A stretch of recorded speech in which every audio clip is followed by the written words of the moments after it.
भैया देखो ना, प्राकृतिक भी शीतल हो गए, वो भी शीतल हो जाए, उनके लिए यही संदेश है कि वो लोग बलबलाए ना। राम जी आ गए हैं, जो गलत करेगा उसका नाश अपने आप हो जाएगा। राम नाम है अपरंपारा, चारों वेद ताई पुकारा। यही दो शब्द कहेंगे, जो आज राम का विरोध कर रहे हैं वो आज भले कर रहे हो, लेकिन राम नाम तो सत्य है, आज नहीं तो कल राम के किनारे आना ही पड़ेगा। जो विरोध कर रहे हैं भैया, उनका अंत होगा। राम जी के सामने जो खड़ा होगा उसका अंत होना है। मुझे जो समझ में आ रहा है कि तुम पप्पू के बारे में पूछ रहे हो, लेकिन ये धर्म स्थल पर ऐसे लोगों के नाम नहीं लिए किसी का नाम नहीं ले रहा हूँ, मैं किसी का नाम। धर्म की नगरी से मैं कहूँगा खाली उनको सद्बुद्धि मिले, ऐसे बयान ना करे जिससे उनके ही लोग उनको तिरस्कार कर दें। अयोध्या धाम की चर्चा पूरी दुनिया में है। हम अयोध्या में खड़े हैं, नागा बाबा हमारे सामने, अपना नाम बताएं और दो शब्द अपने मंदिर के बारे में बताएं। देखिए, जय श्री राम। कितनी खुशी है मंदिर से। जय श्री राम। महंत सूरत दास नागा बाबा हमको कहते हैं। आप जैसा कि देख रहे हैं, इस समय पूरी अयोध्या में सब लोग राममय होकर बैठे हुए हैं। जहाँ जहाँ से कोई ऐसे जगह नहीं बचे हैं जहाँ की बड़ी कोई भी ऐसी इंडस्ट्रीज का मालिक हो, चाहे फिल्म जगत हो, मतलब सब कोई हर व्यक्ति जनमानुष राममय हो चुका है। जनमानुष से क्या, पेड़ पर इस समय कोई भी ऐसा प्राकृतिक भी देख लीजिए, सारे जो राम का विरोध कर रहे हैं उनके बारे में दो शब्द। भैया देखो ना, प्राकृतिक भी शीतल हो गए, वो भी शीतल हो जाए, उनके लिए यही संदेश है कि वो लोग बलबलाए ना। राम जी आ गए हैं, जो गलत करेगा उसका नाश अपने आप हो जाएगा। राम नाम है अपरंपारा, चारों वेद ताई पुकारा।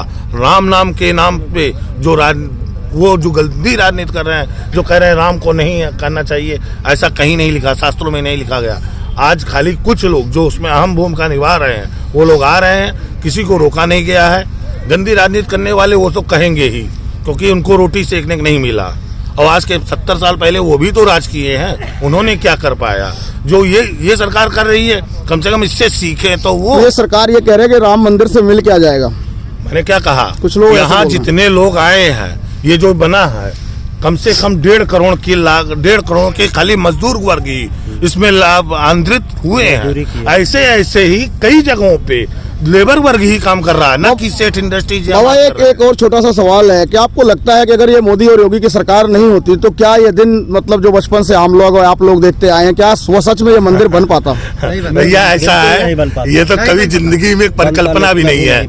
आप अभी पहले समाजवादी पार्टी ने एक गेट लगाया था, हमारे यज्ञशाला का गेट बराबर, और अब जाइए अयोध्या को देखिए कि किसको श्रृंगार कहा जाता है। अयोध्या का जैसे श्रृंगार होना चाहिए। हिंदू धर्म की सबसे बड़ी नगरी, अवध धाम धामातिपति अवतारण पति राम, सकल सिद्धपति जानकी दासन पति हनुमान। क्या बात करते हैं वो। बाबा से एक अटपटा सवाल करता हूँ। बाबा एक सवाल और बताना कि आपके सपने में राम और कृष्ण आए कि नहीं? अखिलेश यादव के सपने में कृष्ण आते हैं? हाँ, वो अगर ध्यानी पुरुष है शायद आ सकता है, अगर ध्यानी पुरुष है तो। लेकिन बाबा जहाँ तक मेरी नॉलेज है, में सपने में आना तो इतने हमको तो नहीं लगता परमार्थी है वो। बाबा जहाँ तक मेरी सोच है, सपने में कंस के ही कृष्ण आते थे अधिकतर। ये तो कहा, ये तो आपने जैसे होता है जो रामायण में चला है, तो ये गलत नहीं कहा गया है। वो आ रहे हैं तो उसको मतलब ये है, सीधे वो स्वयं ही देख रहे हैं कि हमारा पतन हो रहा है, अब हमारा दोबारा आना उनके लिए बड़ी सोचने वाली बात है। अयोध्या से दुनिया को एक संदेश। जी देखिए, राम है सबके, राम जी हमारे हैं, सब आओ। कोई उसमें राजनीति ऐसे करने की मजाकत मत करिए जिससे राम का नाम की बदगी हो सके।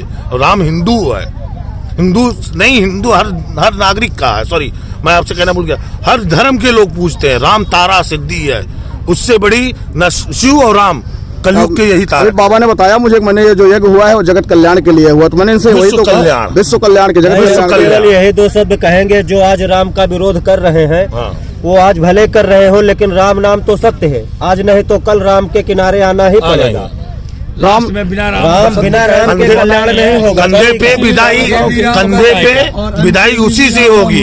राम नाम तो सत्य है, तो राम नाम है अपरंपारा, चारों वेद ताई पुकारा ही होगा। अगर वो भी नहीं समझ पा रहे हैं, चारों वेद मतलब चारों लोग जो है हमारे बाबा एक वेद का नाम लिया आपने और याद आया, विरोधियों को एक मौका मिल गया है कि सारे जो चारों शंकराचार्य हैं, 4 शंकराचार्य हैं, वो सारे शंकराचार्य मना कर दिए, इसलिए हम नहीं जाए। शंकराचार्य नहीं जा रहे तो हम नहीं जा रहे, वो सबसे बड़े सनातनी बन गए हैं। देखिए, उन्हीं ने पहले राम जन्मभूमि के नाम पे कई जगह जगह यज्ञ करके उनको तो कम से कम निमंत्रण गया। एक ही शंकराचार्य, मान लीजिए 4 लोगों नहीं जा पाया, निमंत्रण गया, उन्होंने ठुकराया। तो वही व्यक्ति ठुकरा रहे हैं जो कहीं ना कहीं हमारे भगवान से ईर्षा भाव रखे होंगे। यदि शिव के वो उपासक हैं तो राम का निमंत्रण। बाबा ईर्षा भाव कुछ नहीं, मैं साफ साफ बताता हूँ, मैं दूसरे टाइप का पत्रकार हूँ। ईर्षा भाव कुछ नहीं है, सब वोट बैंक की राजनीति है। अब आप एक सीधा सीधा बात बताइए कि क्या लगता है 2024 में होने वाला क्या है उनका, उनके बारे में बताइए। इसके बारे में वही जो विरोध कर रहे हैं राम, जो विरोध कर रहे हैं भैया, उनका अंत होगा। राम जी के सामने जो खड़ा होगा उसका अंत होना है। ये वो वही नहीं, वो खाली स्वयं में है, पर उनके जात तक जितने भी शिष्य हैं उनसे जरा एक बार पूछा जाए। मुझे जो है समझ में आ रहा है कि तुम पप्पू के बारे में पूछ रहे हो, लेकिन ये धर्म स्थल पर ऐसे लोगों के नाम नहीं लिए मैं किसी का नाम नहीं ले रहा हूँ, मैं किसी का नाम